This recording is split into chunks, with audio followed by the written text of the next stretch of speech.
Hello students, welcome to Saurabh's classes. Today we will be solving the ISI Bstat question paper of year 2016. Today we will be solving question number 18.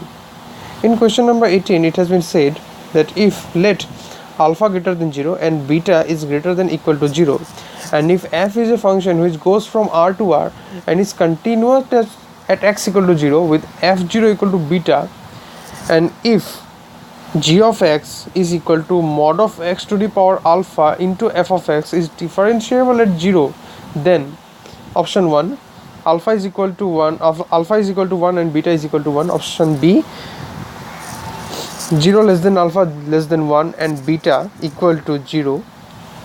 Third option alpha greater than equal to 1 and beta equal to 0, and fourth option is alpha greater than 0 and beta greater than 0. So let's begin. Now we have been given that f of 0 is equal to beta and g of x is equal to mod of x to the power alpha into f of x.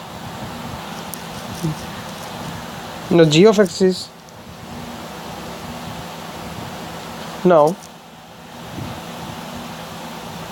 f is continuous at x equal to 0. This implies that limit h tends to 0 minus f of h is equal to limit h tends to 0 plus f of h is equal to f of 0, which is equal to beta.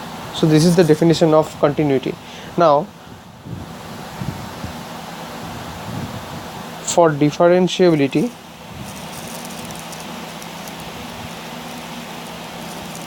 of g of x, we have g dash x, which will be given by limit h tends to 0 g of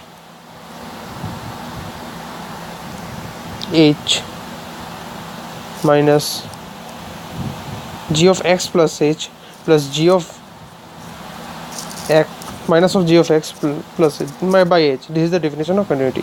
Now it is differentiable at x equal to 0, so that implies that g dash 0, which is given by limit h tends to 0 g of h minus g of 0 upon h, this exists. Now if this has to exist, we can write this as limit h tends to 0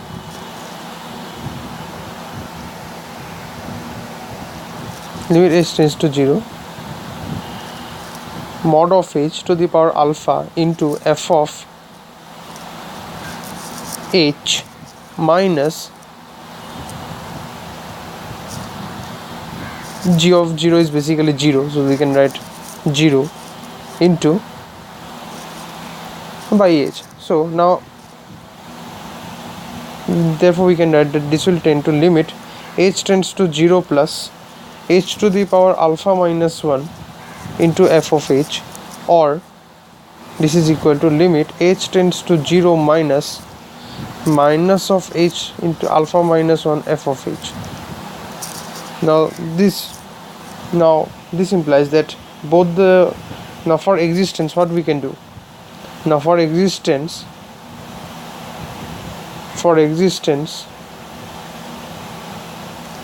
if alpha minus 1 is greater than 0, then both limits are 0. Both limits are 0. So this will implies that alpha is greater than 1. This is one portion. And if alpha minus 1 is equal to 0, that will imply that alpha equal to 1 and beta equal to 0. At this case also we can see that limit exists or differentiability is existing. Now if alpha minus 1 is less than 0, that will imply that alpha is less than 1. At this case limit does not exist. Also if beta is equal to 0.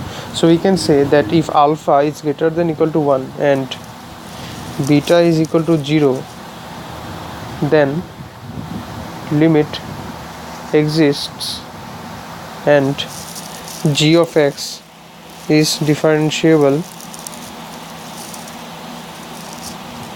at x equal to 0. This is the option C.